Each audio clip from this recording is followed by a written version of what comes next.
Olá, esse tutorial tem como objetivo criar um programa para CLPs XP340 controlarem um gêmeo digital da Smart 4.0 Concept. O objetivo desse tutorial é apresentar o passo a passo da criação de um projeto para XP340 da Altus, a configuração da comunicação Modbus TCP para comunicação com o gêmeo digital da Smart 4.0 Concept e um exemplo simples de como fazer esse controle. Bom, nesse tutorial então a gente vai começar criando um projeto. O objetivo aqui não é ser um tutorial de uso da ferramenta Master Tools, tá? Então outras documentações podem ajudar, inclusive no próprio site da Altus, em conhecer todos os recursos e todas as ferramentas dessa ferramenta, desse software que é o Master Tools, tá? A gente vai focar aqui principalmente no caminho passo a passo para criar um projeto, configurar e acessar o gêmeo digital, tá? Bom, vamos iniciar criando um projeto, tá? Criar aqui um novo projeto. Colocar um projeto do tipo projeto Master Tools padrão. Vou atribuir um nome para ele aqui. Eu vou criar uma pasta, no meu caso aqui dentro de documentos. Vou criar uma pasta nova chamada tutorial.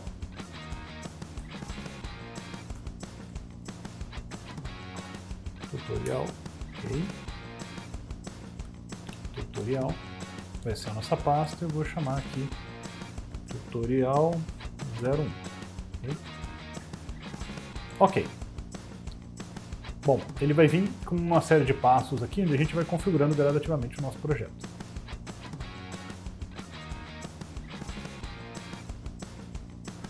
Beleza. Primeira coisa é definir qual é o PLC, né? Já apareceu aqui na minha lista, o XP340, mas eu poderia vir também aqui escolher PLCs compactos, né? Controladores compactos, e dentro da lista o XP340. Eu estou fazendo aqui um tutorial para esse PLC específico, XP340, mas outros da linha Altus vão ser muito similares, inclusive se estiver trabalhando na linha Nexus em vez da Nexus Express também vai ser bastante parecido, tá? Mas especificamente eu estou usando um XP340. Próximo passo aqui, ele pede um perfil, né? Só tem um perfil de máquina para esse tipo de SLP. Ele pergunta qual que seria a linguagem dos blocos principais. Eu vou manter em Ladder, apesar de utilizar o texto estruturado nos programas que a gente vai fazer. Ele pergunta aqui, né, dois programas que ele vai criar sempre, que é o User Program e o Start Program, né? O User é o programa onde a gente vai ou colocar nossa lógica lá dentro ou usar ele para poder chamar os outros programas que a gente cria. E esse Start Program é um programa que é executado somente quando liga, né, na inicialização do CLP. Então, ele pergunta aqui qual que é a linguagem desses dois, vou manter os dois em Ladder também. Pergunta se quer criar uma função temporizada aqui com interrupção, eu vou falar que não, e vamos concluir. Aí ele começa então a criar o projeto para a gente.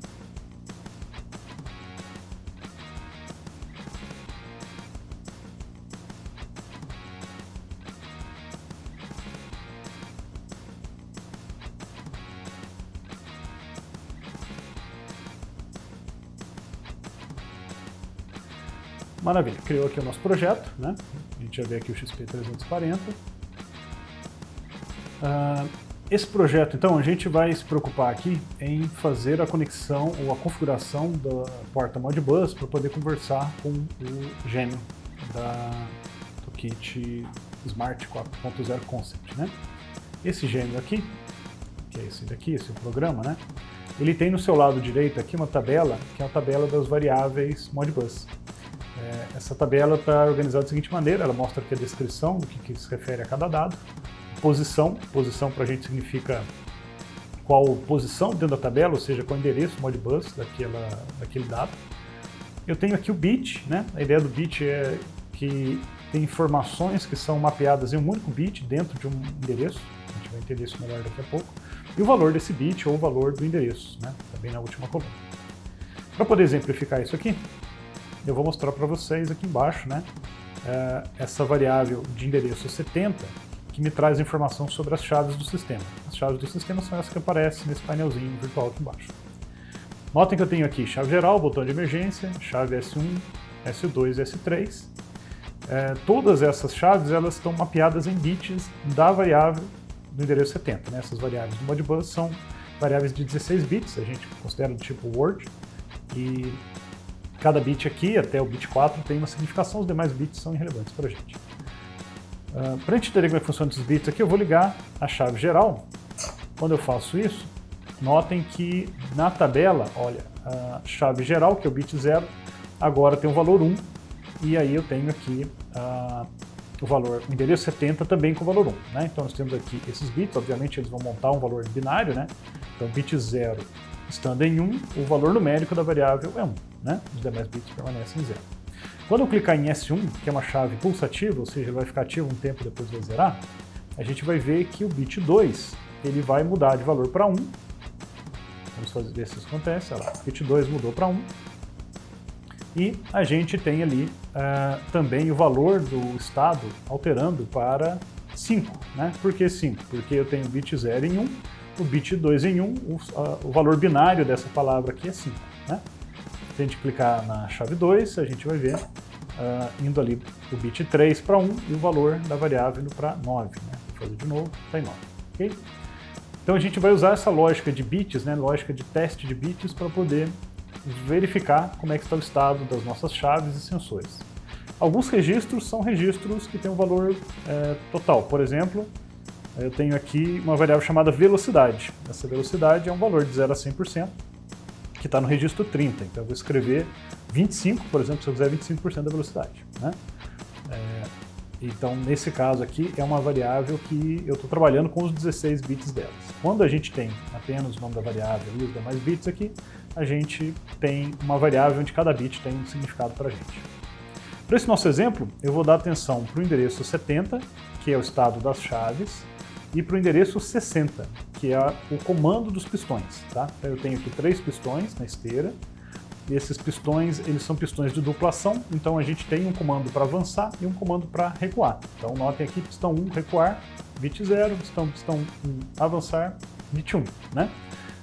Para poder então avançar esse pistão, eu tenho que garantir que no endereço 60 o bit 1 esteja no valor 1. Novamente eu trabalho com uma lógica bit a bit para poder fazer isso, a gente vai ver como. Então, nesse registro 60, eu tenho um comando desses 3 pistões, né? Pistão 1 é mais afastado, pistão 2 no meio, pistão 3 mais próximo aqui da gente. E a gente também tem o pistão lá do fundo ali, que é o da furadeira, né? A furadeirinha aqui, ele é acionado, não vai entrar no nosso exemplo. Tá? Esse endereço é importante a gente guardar por enquanto. Outra informação importante aqui embaixo, notem que aqui a gente tem endereço 92.168.15.2.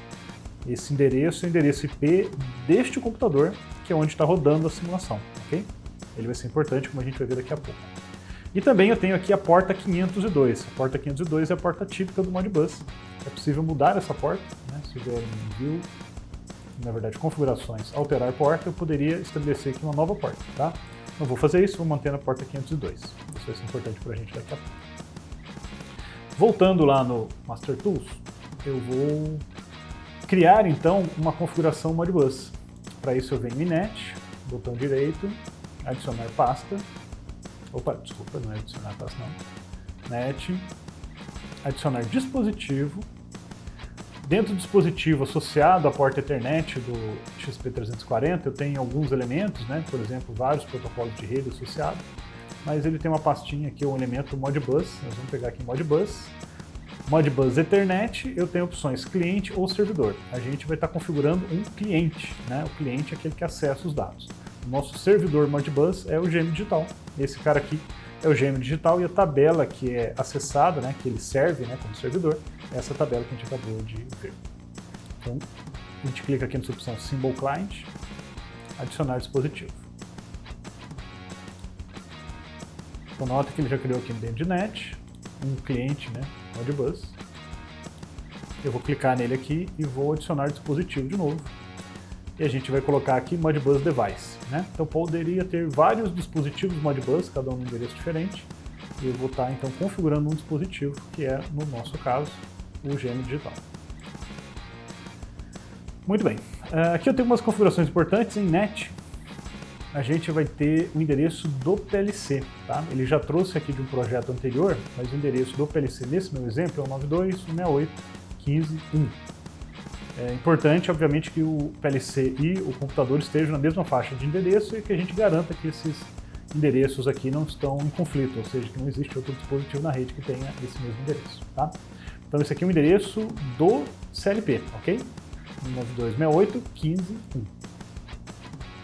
Bom, quando eu venho no Modbus Device, eu tenho algumas outras configurações.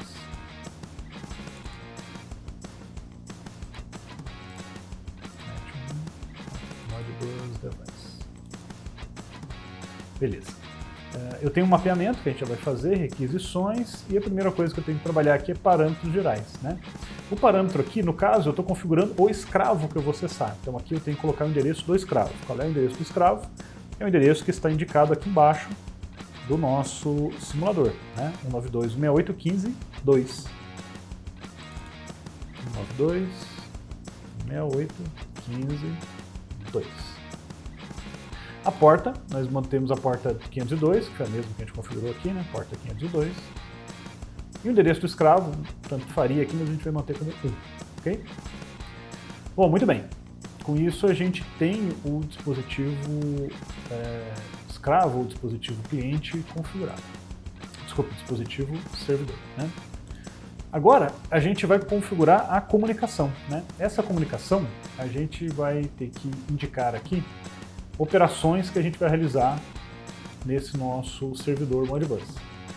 No nosso caso aqui, nós vamos fazer operação de leitura de registros. Então a gente vai usar esse comando 3, né, read loading registers, e a gente vai fazer operações de escrita desses registros. Então vai ser o write multiple registers, esse daqui, operação 16. A gente vai definir aqui um tempo de varredura, 100 milissegundos, ou seja, a cada 100 milissegundos ele faz uma leitura e a cada 100 milissegundos ele faz uma escrita.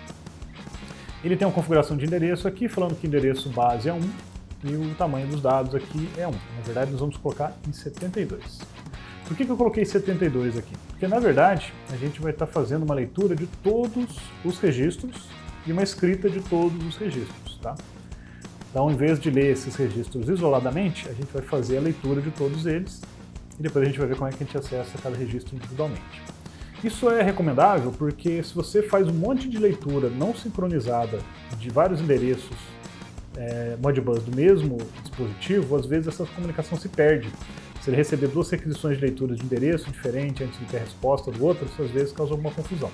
Então funciona bem melhor se você ler todos os registros de interesse de uma vez e escrever todos de uma vez. Então eu vou ler aqui, fazendo a leitura, né, do endereço 1 até o endereço 72, e vou fazer a escrita do endereço 1 ao endereço 72. Devem estar reparado que nossa faixa de endereço aqui, na verdade, começa no endereço 0, né? Porém, aqui na ferramenta Master Tool, eu não consigo começar a partir do endereço 0. Quando eu coloco o endereço 1, ele vai se referenciar no endereço 0, se eu colocar o endereço 2, ele vai se referenciar no endereço 1, e assim sucessivamente. Então eu vou usar um outro artifício para poder acertar esse índice, né, dos endereços mais para frente. No caso que agora, vou estar lendo de 1 a 72 de 1 a 72, tá? Bom, essas são as funções ou as tarefas que ele vai realizar de leitura e escrita. Agora eu preciso associar essas funções de leitura e escrita com variáveis do meu programa. Para isso eu vou criar algumas variáveis. Então eu venho aqui em users GVL, né? É uma pasta de variáveis globais. Eu vou criar um novo arquivo aqui, botão direito, adicionar objeto, GVL, né? Lista de variável global. Vou chamar de GVL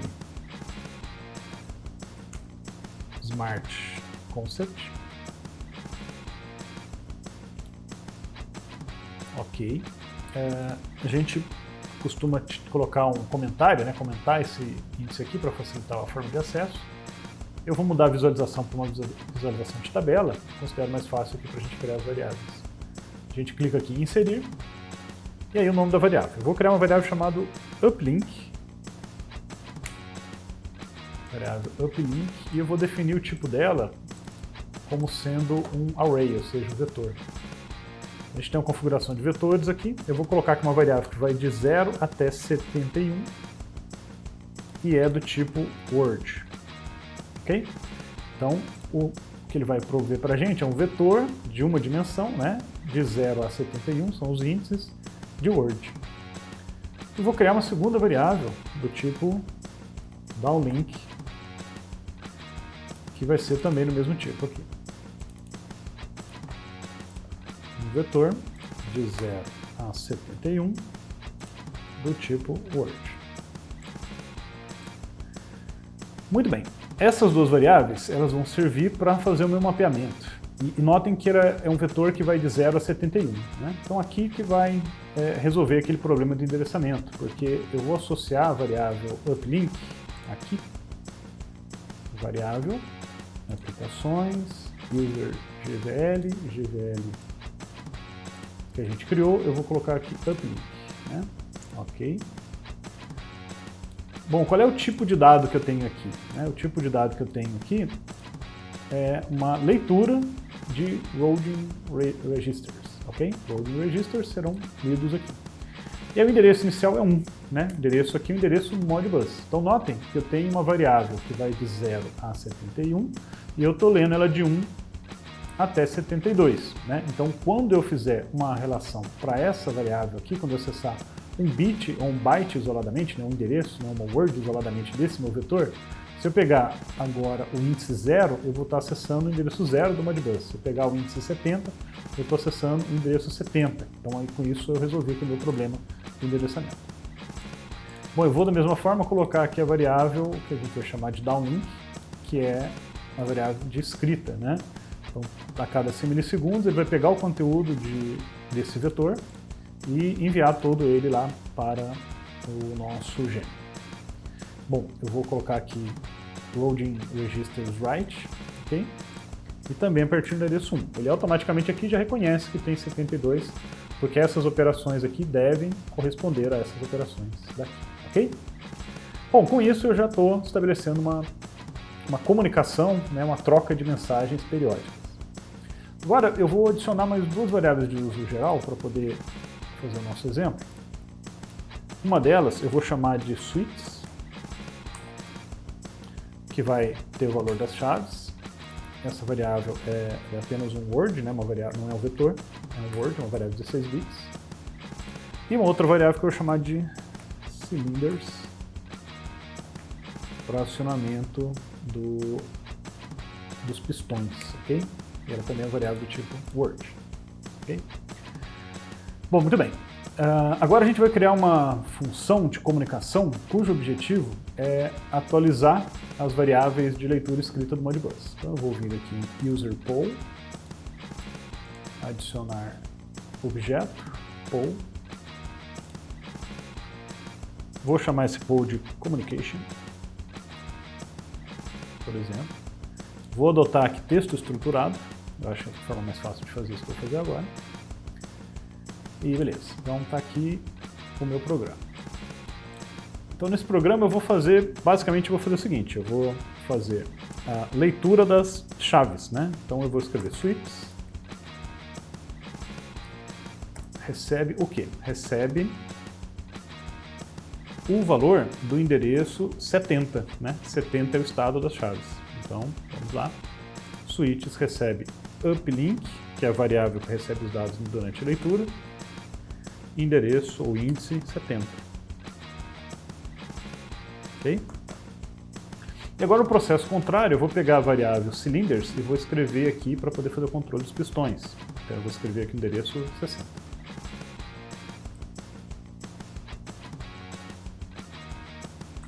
Então eu vou pegar downlink, né, a variável que vai ser escrita, índice 60, e vou carregar aqui o valor cylinders, ok? Bom, antes de compilar o nosso programa, a gente agora tem que colocar essa função communication que a gente criou como parte do programa principal, né? Eu venho aqui então em user program, né? Programa do usuário. Ele é um programa em Ladder e eu tenho aqui, ó, além dos componentes, dos elementos do próprio Ladder para poder fazer a programação, eu tenho uma pastinha com polls, né? E aí um dos polls que está aqui é communication, que é minha programa que eu acabei de criar. Vou colocar ele aqui, ó. Ele vai ser chamado para o meu programa, eu vou apagar essa chave, né, esse contato, porque ele de forma incondicional, ele vai sempre ser chamado, né, dentro aqui do nosso loop. Vou agora compilar.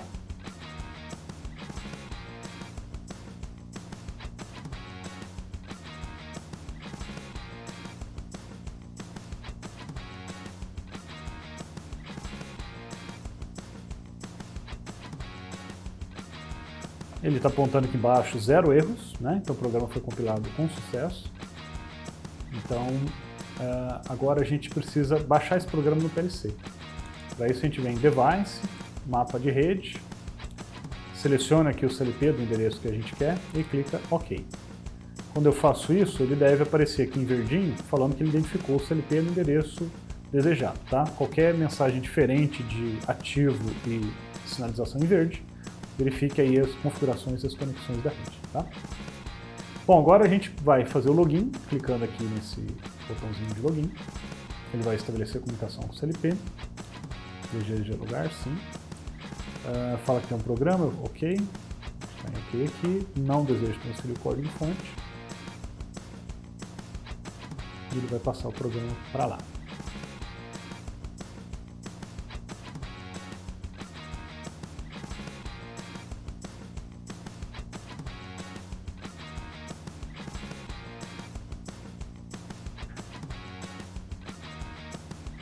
Uma vez que ele já carregou o programa, a gente pode parar ele aqui, começar novamente, né? Quando a gente for começar, a gente vai usar esse recurso aqui. Eu clico na tela Communication com o meu programa e aqui eu vou estar conseguindo enxergar o valor das variáveis em tempo real, né? Então quando der um play, eu estou vendo aqui as variáveis em tempo real, né? Então a variável switch, ela recebe o valor 1, né? Porque a uplink índice 70 tem valor 1. E esse valor 1 ele é decorrente exatamente dessa chave aqui. Se eu desligar, variável 70 vale 0. Se eu voltar aqui, variável 70 vale 0. Se eu ligar novamente, variável 70 vale agora 1. Eu venho aqui, vale 1. Se eu forçar o valor dessa variável, dando um clique duplo, eu conseguiria inserir um valor aqui, né? E aí, que valor que eu vou inserir? Eu vou, por exemplo, fazer avançar o pistão 1. Para avançar o pistão 1, aqui eu tenho que fazer o bit 1, está em 1, significa escrever o valor 2, né? Eu vou escrever 2, ok, e aí só quando a gente apertar Ctrl F7 ele vai atualizar. Ctrl F7. Deseja realmente atualizar? Sim. Vocês ouviram um barulho aí? É isso aqui, ó. Ele avançou o pistão 2, tá vendo? O pistão aqui está avançado. E a nossa variável 60 tem o valor 2. Se eu quiser fazer esse pistão recuar agora, eu tenho que escrever 1 em vez de 2. Né? Então eu posso vir aqui, botão direito, 1, ok, Ctrl F7, quero realmente atualizar. A gente vê aqui que o pistão recuou e a variável agora vale 0. Desculpe, na verdade a variável vale 1. Okay? Então esse recurso é legal porque a gente consegue visualizar o estado e aqui já está demonstrado que a gente está conseguindo, escrevendo quase nada de código, fazendo a comunicação. Bom, agora eu vou criar um pequeno programa para a gente testar a lógica de controle, um controle simples aqui de acionar um pistão através das chaves que estão no simulador. E a gente vai fazer isso para poder mostrar como é que a gente faz a manipulação dos dados ali bit a bit. Tá? Para isso eu vou criar então um novo programa, eu venho aqui em User Poll, adicionar objeto, poll, eu vou chamar ele de test.io e vou manter em texto estruturado, que é a linguagem de minha preferência aqui. Muito bem, esse programa, antes de mais nada, eu tenho que lembrar de vir em User Program, né, programa de usuário, e chamar ele aqui também. Ele vai aparecer aqui nos polls, né, test.io, vai aparecer aqui, ele está condicionalmente aqui, vai sempre sendo executado, ok? Vamos deixar isso pronto. E no test.io nós vamos fazer o seguinte. Bom, a gente vai acionar o pistão 1 com a chave... Vamos acionar o pistão 3, melhor, né? Com a chave S1 e recuar ele com a chave S2, né? Então, para isso, a gente vai fazer o seguinte. If a variável que tem as chaves switches, né? E aqui eles vão fazer uma operação bit a bit com o valor da chave, né? Então, quando a gente olha ali, a gente vê que a chave S1 é a chave 2, né?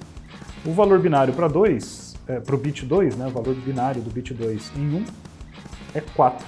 Então eu vou fazer aqui E4. Então se a variável chaves e bit a bit com 4 for igual ao próprio 4, então a gente vai fazer alguma coisa.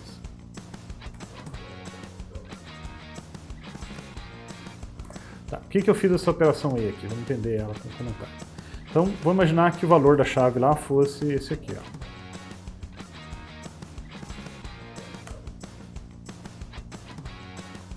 Bits, né? Então tá tudo em 0, tá ativo apenas a chave S1 e a chave geral, que é o que acontece aqui. Chave 1, chave geral, né? Chave 1, chave geral, o valor é 5. Bom, eu quero testar somente esse bit aqui, ó. Então para testar somente esse bit, para testar somente esse bit aqui, eu vou fazer uma operação E com o bit que me interessa, né? Isso aqui eu vou fazer uma operação E.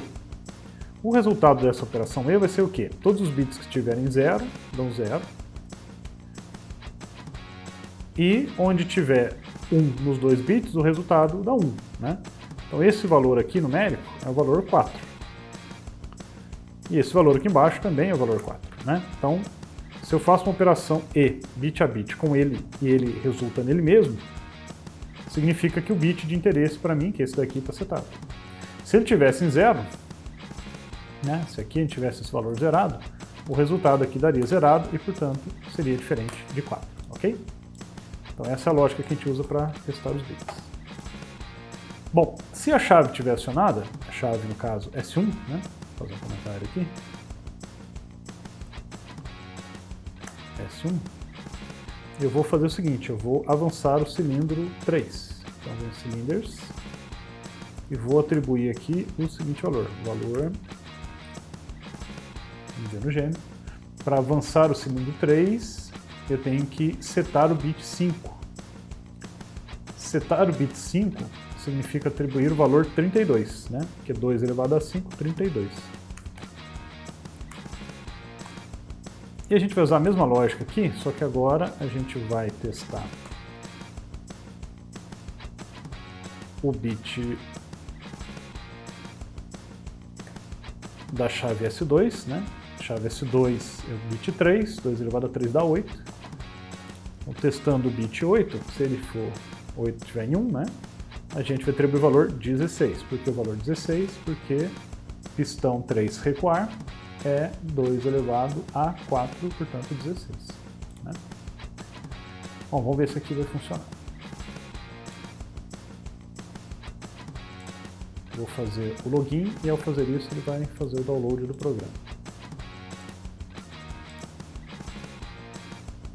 O programa não apresentou erros, foi transferido com sucesso para o CLP.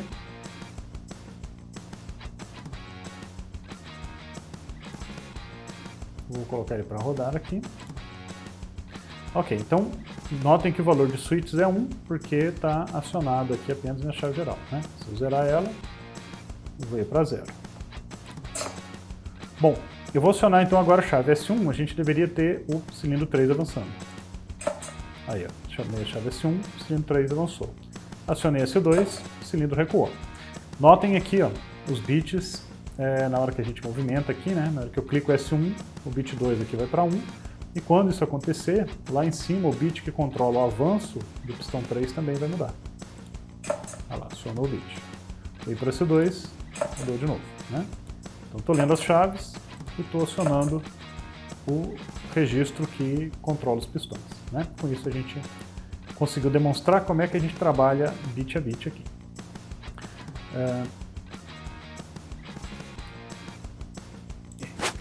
Bom, agora vou mostrar para vocês aqui um recurso que a gente desenvolveu e está disponível para vocês baixarem, que vai agilizar um pouco o processo. Tá? Bom, o que eu fiz? Em vez da gente ficar trabalhando bit a bit ali, tem que ficar toda hora consultando a tabela, a gente fez um mapeamento daquela informação nessa tabela daqui. Então, como é que está essa tabela aqui? Ela tem um endereço, né, endereço Modbus. Eu dei um nome para a variável, tá? Para variável e para constantes, eu já vou explicar a história de variável e constante. Eu tenho aqui a mesma descrição que a gente tem lá na tabela, então se a gente olhar no gêmeo, a gente vai ver aqui descrição, né? Posição 0, posição atual, endereço 1, posição alvo, endereço 2, velocidade, endereço 3, estados dos componentes. Então a gente tem essa mesma nomenclatura aqui, posição atual, alvo, velocidade, e aqui eu mudei um pouquinho, chamei bits de atuação, né? Eu sinalizei aqui também se esse registro é um registro de escrita ou de leitura. Então tem alguns registros que a gente lê, né? Todos podem ser lidos, na verdade, mas alguns a escrita tem efeito, né? Então não adianta eu escrever no registro de posição atual, porque ele vai estar sempre atualizando com a posição atual do guia linear, tá? Mas a posição alvo eu vou escrever nela, isso que faz ele se movimentar. Então, um exemplo. Então, eu criei essa tabela aqui, e nessa tabela eu defini, então, em azul são os registros de leitura, tá? E em roxo os registros de escrita. Então estão todos separadinhos por função aqui, né? E aí, olhando aqui para o que a gente viu no exemplo, né? Switches e os pistões da esteira 2, eu defini aqui um nome de variável, né? Melhorei um pouquinho, chamei a variável de switches, STS, né? Status do switch, né? O estado das chaves. E eu defini algumas constantes, né? Então esse bit 1, bit 2, bit 3, bit 4, a gente vai trabalhar com a ideia de constante, né? Ou melhor, e aí, por exemplo, bit 0, o valor da constante que eu chamei de main é 1, né? O bit 1, eu chamei a constante de emergência, e 2. Bit 2 é S1, o valor é 4, bit 3 é S2, o valor é 8, assim sucessivamente. A gente vai usar isso aqui para poder endereçar os bits de uma forma mais fácil. E fazendo referência ao nosso exemplo também, eu vou olhar aqui o que eu chamei de Belt Cylinders Control, né? Ou seja, o controle dos cilindros da esteira, né? Um nome mais adequado de variáveis, que explica um pouco mais. E eu defini uma série de constantes aqui também, né? Tipo, dá para entender que é cilindro 1 backward, né? Que faz com que ele recue, cilindro 1 forward, que faz com que ele avance. Mesma coisa para o cilindro 2, 3, 4 e os da furadeira, né? Bom, qual que é a ideia de criar essas variáveis e funções, né? Vamos lá no Master Tools que vai ficar mais claro. Primeiro, as variáveis. Eu criei aqui, ó, variáveis para comunicação Modbus. E aí eu criei as variáveis de escrita, né? Então eu peguei todas aquelas variáveis que estão marcadas aqui com W, né? Todas que são de escrita, estão em roxo.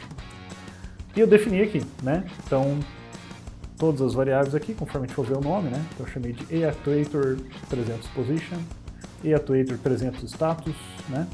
Tá aqui, eActuator 300 Position, Speed, Control, né? São as que são de escrita, né? Eu acho que eu li aqui algumas que são de leitura, né? Então, na verdade, eu tenho Position, Status,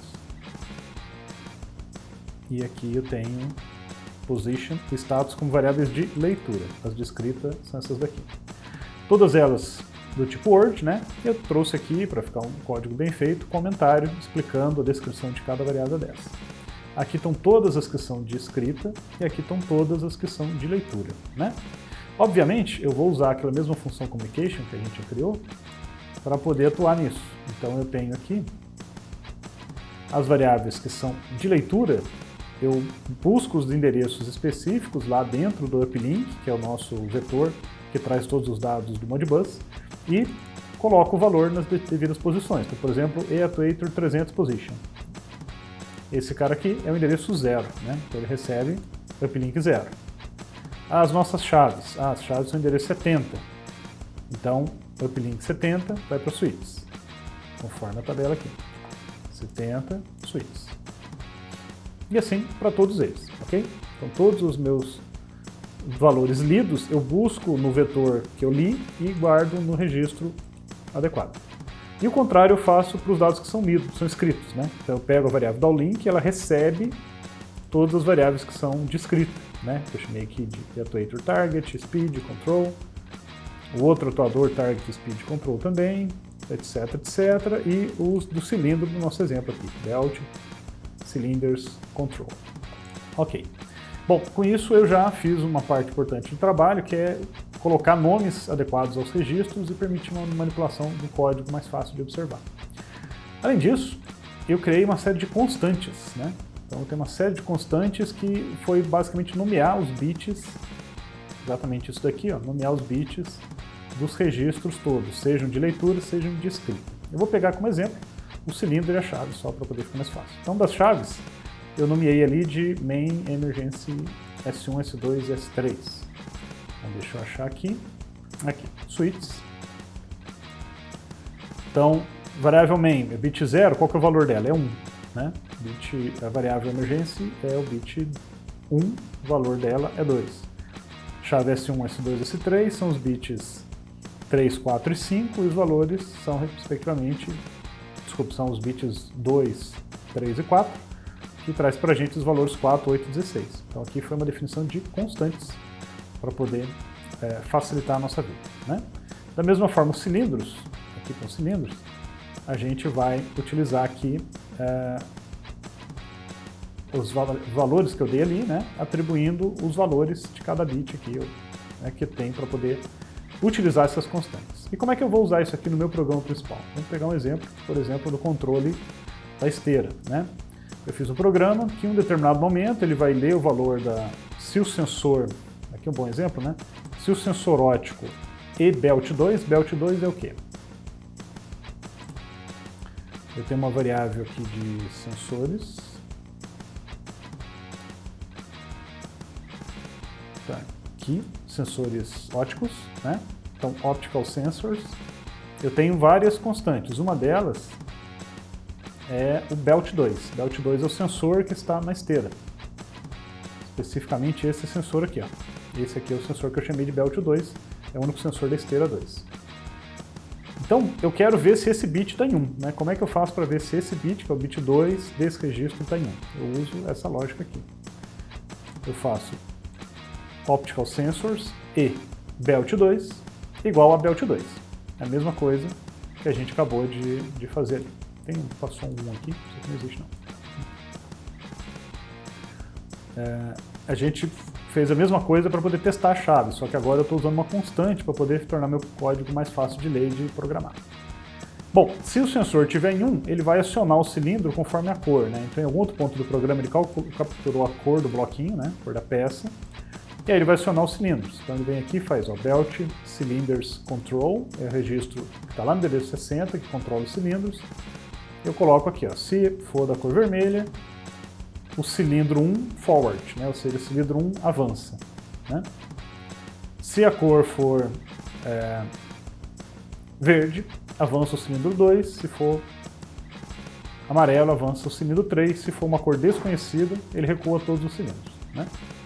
E aqui embaixo a gente faz uma outra lógica, a gente vê sensores óticos, né? E box 1. Box 1 é o quê? É o sensor que está na caixa 1, então, o sensor da caixa 2, sensor da caixa 3. Então, se passar pelo sensor da caixa 1, ou seja, se o sensor da caixa 1 for para 1, o cilindro 1 recua, backward, BW. Né? Por que eu estou usando as variáveis com nomes em inglês? Né? Eu acho que é uma boa prática usar, porque aí torna esse código fácil de ser lido por quem fala português, quem fala inglês, quem fala espanhol. Né? Então, para fazer um código mais geral, eu acho que a boa prática é sempre usar os nomes de variáveis e os comentários todos em inglês. Né? Só para explicar o porquê dos nomes que eu estou usando. Bom, e aí eu faço o mesmo raciocínio, né? Eu verifico o sensor da caixa 2, se ele for acionado, eu recuo o cilindro 2, se o sensor da caixa 3 for acionado, eu recuo o cilindro 3, ok? Então essa é a lógica que a gente está usando, é um exemplo, né, da lógica de controle, não estou olhando aqui a lógica, estou olhando o uso das variáveis. A gente tem disponível para download um programa que traz isso aqui, né? Traz a função de comunicação, traz a declaração das variáveis, e em cima dele a gente pode construir a lógica do nosso projeto com maior facilidade. Para mais informações, consulte o manual do produto. Também verifique periodicamente o portal do educador, onde novas informações e atualizações são incluídas constantemente. Lembre-se de que esse kit acompanha um abrangente material didático com propostas de práticas que cobrem todos os recursos, e esse recurso é de grande ajuda para a preparação das suas aulas. Manual e materiais didáticos desse kit estão disponíveis no portal do educador. Caso você não tenha acesso a esse portal ou tenha perdido o login e senha, entre em contato com o nosso suporte. O suporte Exer também está à disposição para dúvidas de utilização e outros problemas encontrados no uso deste equipamento ou deste software. Os vários canais de suporte podem ser encontrados em nosso site www.exer.com.